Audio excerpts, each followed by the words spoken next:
an Say emotion. desperation. Yeah. Say Oh, a desperation. desperation, of course. Oh yeah, that's what I said. Yeah, it's the same thing. This is obscene. One thing I have to say, this is quite the insane series. So chaotic. It feels like it only gets more chaotic every single episode. For all of you, what was the one thing about the series that intrigued you the most and made you think, I really have to be a part of this? I feel like it always starts with the writing, and it's with this, it's just like really unparalleled. Jonathan's voice and his take on these characters, because that it's there's something for sure evil that is lurking beneath the surface here. I think for everybody, and that always is like a ripe world for character. But it's hard sometimes to make that three-dimensional. And I think that Jonathan did, without like sensationalizing these people, he really just examined what is happening right now in this little bubble where this like small group of people is gonna kind of decide the fate of humanity. So that's a fun topic. Mhm. It was the script too. I mean, just the way that the world that he created, these characters and how they all sort of connect in ways that are intentional and ways that the characters don't even understand. I think that it felt like reading the script felt like this beautiful dance that we were just like witnessing as we meet everybody. It's like it was just a special script.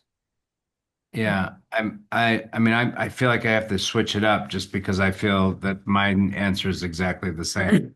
But I would say also I just have never had a chance to play a character like this detailed.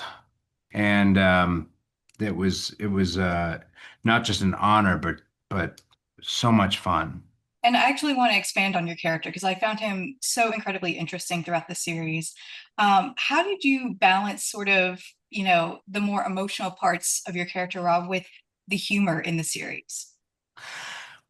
That's a great question. I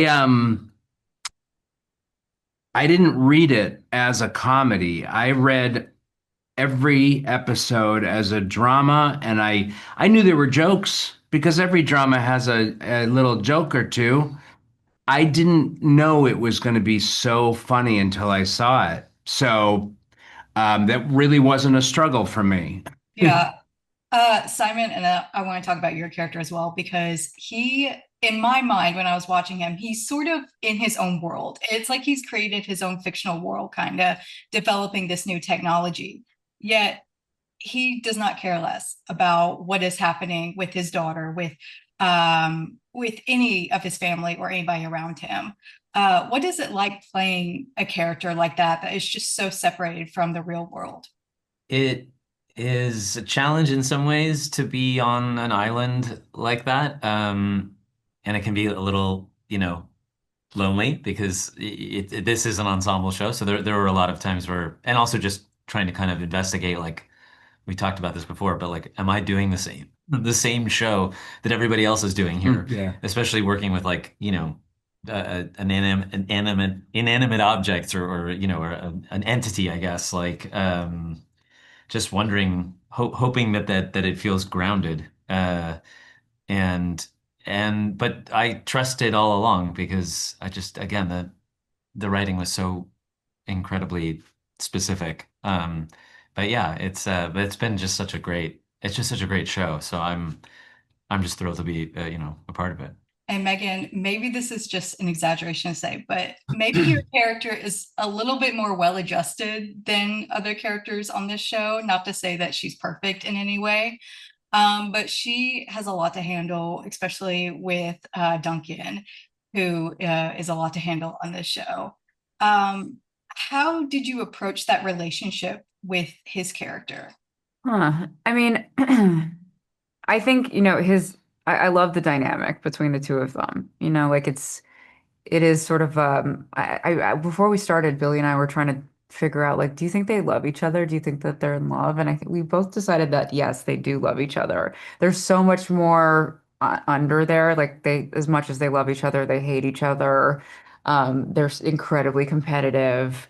and petty, I think. And just there's so much to play with there that you get to kind of just like it's sort of an embarrassment of riches with their dynamic, and it's just easy to just like let it fly. Yeah, totally. I have to let you all go in just a second, but I want to ask you one last question. There are so many emotions that run throughout the series. I mean, fear, anxiety, pride are like just a few that I can name. But to all of you, what is the one emotion that you think drives the story the most? Is desperation an emotion? Definitely. I It think it's is. definitely an It's emotion. it's one of those emotions. It's like two of lesser emotions Yeah. um put together. Yeah, that one I'd say, I guess.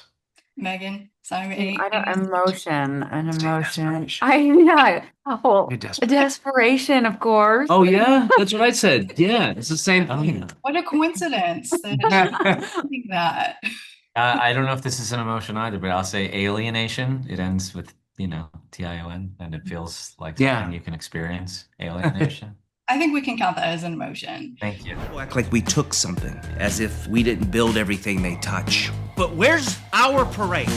I am going to start throwing things. Oh, for Christ's sake, Carl, just breathe. You breathe.